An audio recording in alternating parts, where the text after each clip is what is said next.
Sean has made a mess. A few years ago, younger me was working on a thumbnail for my YouTube video.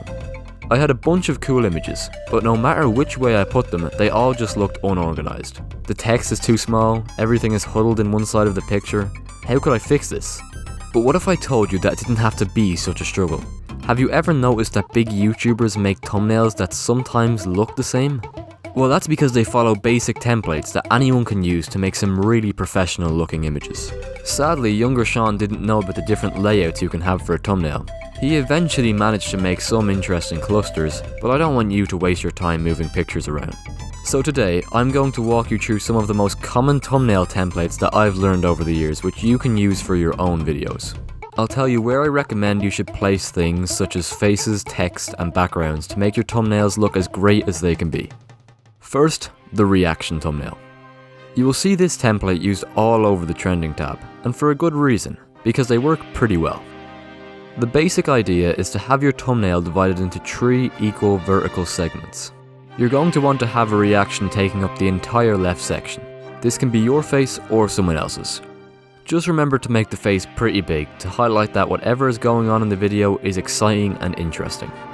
After this, you should put a screenshot from the video in the other 2 segments. If you want to get as many views as possible, make sure you pick out the best moment. And that's all you really need to know about this template. You can add in a bit of text as well if you want to add more context, just remember to keep it short and simple.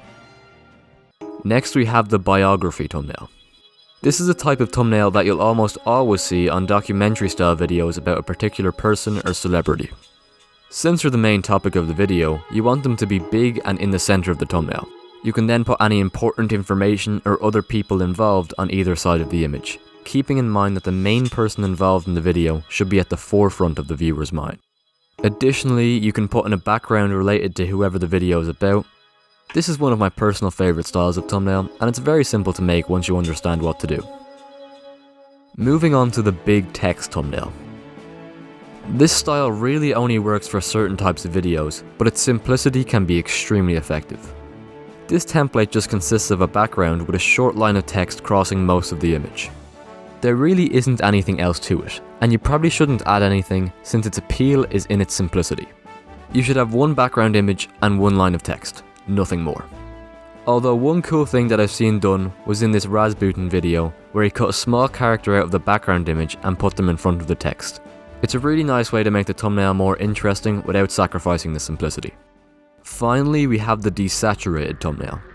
This is a slightly uncommon kind of thumbnail, but it creates a unique look and I think you could really experiment with it. This style doesn't have a definitive layout like the others, rather what you do is get an image and cut out what is usually a person or a character. You then select the background and desaturate the image until it is completely black and white.